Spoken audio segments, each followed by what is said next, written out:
오늘 말씀은 사무엘이 이제 이스라엘의 왕을 세웁니다. 하나님께서 이미 기름 부었던 사울을 이스라엘의 왕으로 많은 이스라엘 백성들이 보는 가운데 세우는 그 장면입니다.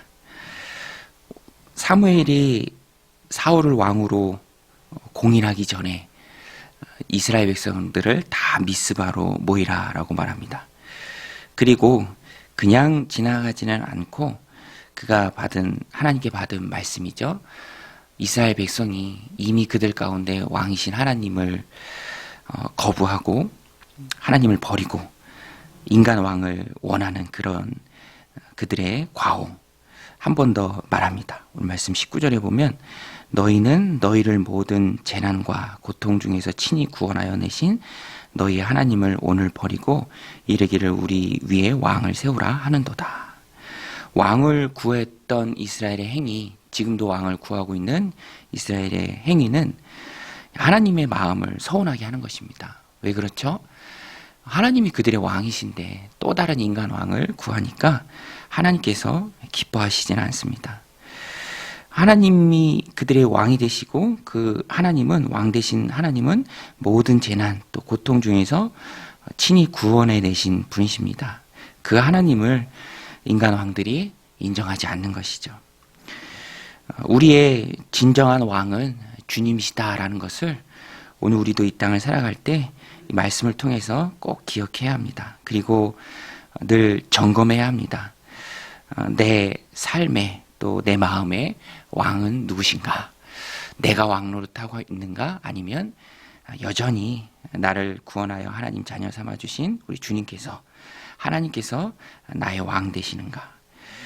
주님께 내 삶을, 내 인생을, 내 모든 것을 다 내어드려야 합니다. 그것이 주님을 왕으로 모시고 사는 하나님께서 기뻐하시는 삶입니다. 그래서 기도 시간이 참 중요하죠. 주님이 내 왕이십니다. 오늘 하루 은혜 베푸실 분이 주님이십니다. 하나님의 은혜로 내가 오늘 하루를 살아갑니다. 내가 오늘 하루 많은 일을 감당해야 하고 정말로 많은 사람들을 만나야 하고 또 하나님께서 맡겨주신 귀한 일들을 감당해야 하는데 나는 능력이 없고 또 내가 하려는 이 일이 정말로 주님 기뻐하신 일인지 하루의 첫 시간 기도의 시간을 통해서 또 내가 점검받습니다. 왕이신 주님의 뜻을 엿주는 시간이 바로 기도의 시간이죠. 기도가 없으면 방자하게 행하게 됩니다. 지난주에 컨퍼런스 다녀왔는데 강사 목사님들이 지속적으로 표현은 다르지만 계속해서 하시는 말씀은 또 목회를 오래 하신 선배 목사님들이 하신 말씀은 목회는 따라가는 거다. 하나님이 앞서가시고 따라가는 거다. 그 이끄심에 순종하는 것이다. 모든 일이 그렇죠. 주님께서 앞서가시고요. 우리는 따라가는 것입니다. 이스라엘 백성들은 하나님을 제쳐두고 자신들이 앞서갔습니다. 다른 나라에 보니 왕도 있고 왕이 있으니 좋은 것 같고 그러니 왕 대신 하나님이 분명히 계시고 지금도 다스리시고 통치하시고 지금까지 모든 재난과 고통에서 친히 구원하신 하나님이 왕 되시는데 그거 말고 앞서가면서 다른 인간왕을 구하는 것, 그것이 하나님의 마음을 크게 서운하게 했다라는 것입니다. 오늘 우리는 이런 이스라엘의 모습을 반면교사 삼아서 절대로 앞서가는 것이 아니라 하나님을 내 삶의 왕으로 모시고 왕이 이끄시는 곳에 따라가는 기도를 통해 따라가는 은혜가 여러분들 삶 가운데 충만하시기를 주님의 이름으로 축원드립니다. 백성은 버렸으나 왕되지 못하게 하나님을 버렸으나 그러나 하나님은 끝까지 이스라엘 백성들을 책임지십니다. 오늘 본문에도 보면 하나님이 내키지는 않으셨어요. 기뻐하지 않으셨습니다. 오히려 서운해하셨죠.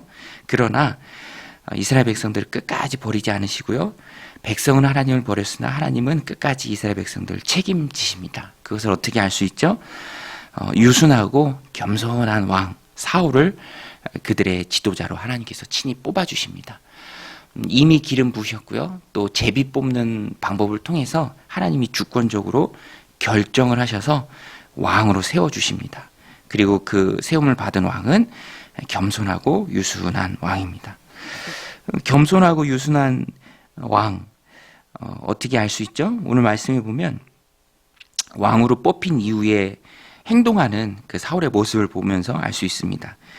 22절, 27절에 나옵니다. 22절에 보면 그러므로 그들이 또 여호와께 묻되 그 사람이 여기 왔나이까. 이 왕을 제비 뽑아서 세웠지만 없는 거예요. 왜 없느냐라고 사람들이 또 하나님께 묻습니다. 그때 하나님께서 말씀하시죠. 여호와께서 대답하시되 그가 진보 다리들 사이에 숨었느니라 하셨더라. 너무 겸손하니까 또 너무 부끄러우니까 진보 다리들 사이에 숨어 있는 왕입니다. 또 왕이 처음에 세워졌을 때도 그렇죠. 사람들이 인정하지 않습니다. 하나님 세우신 왕이지만 인정하지 않아요. 그런데 하나님이 세우신 왕을 인정하는 사람들, 또 인정하지 않는 사람들을 각기 다른 언어로 표현합니다. 26절, 27절에 보면 사울도 기브와 자기 집으로 갈 때에 마음이 하나님께 감동된 유력한 자들 함께 갔느니라. 사울을 인정하는 자들, 마음이 하나님께 감동된 자들입니다. 그런데 27절에 보면 불량배가 나옵니다. 어떤 불량배는 이르되 이 사람이 어떻게 우리를 구원하겠느냐 하고 멸시하며 예물을 바치지 아니하였으나 그는 잠잠하였더라. 인정하지 않는 자들, 또 멸시하는 자들, 무시하는 자들이 있었습니다. 방금 하나님이 왕으로 세웠는데 그런 사람들을 대해서 사울이 보인 모습이 무엇입니까? 그는 잠잠하였더라. 겸손한 모습을 잘 말해주고 있습니다. 잠잠했다라는 것은 상황 가운데 휘둘리지 않고 그 마음의 중심을 잡고요. 하나님을 의지했다는 것입니다. 겸손한 마음으로 하나님을 의지할 때 하나님이 그를 들어 쓰시죠. 반대로 교만할 때, 마음이 높아질 때 오히려 넘어집니다. 잠언에서 말씀하고 있는 것처럼 교만은 패망의 선봉이요 넘어짐의 앞잡이다. 사울이 왕으로 하나님께 세움을 받고 쓰임받았던 이유는 이렇게 겸손한 모습, 또 잠잠한 모습이 있었기 때문입니다. 여러분, 하나님은 겸손한 사람을 들어 쓰시는 줄로 믿습니다. 그래서 우리도 늘 하나님 앞에 겸손한 마음을 가지고 있어야 합니다. 겸손한 마음은 하나님 의지하는 마음이죠. 그것이 드러날 때는 잠잠하게 드러납니다. 따라가는 사람의 특징, 잠잠한 것이죠. 하나님 마음으로 자신을 채우는 것입니다. 외유내강이라고 하죠. 잠잠하다고 해서 그가 힘이 없는 게 아닙니다. 잠잠하지만 하나님의 마음으로 가득 채웠기 때문에 어마어마한 힘이 나오죠. 이제 내일 본문에 나옵니다. 암몬이 이스라엘 쳐들어올 때 잠잠해 보였던 사울이지만 정말로 하나님 주시는 힘으로 불같이 그들을 물리칩니다. 또 그에게 대해서 사울에 대해서 멸시하고 또 예물을 바치지 않았던 무시했던 사람들에 대해서도 용서합니다. 용서하는 힘도 하나님 주시는 힘이죠.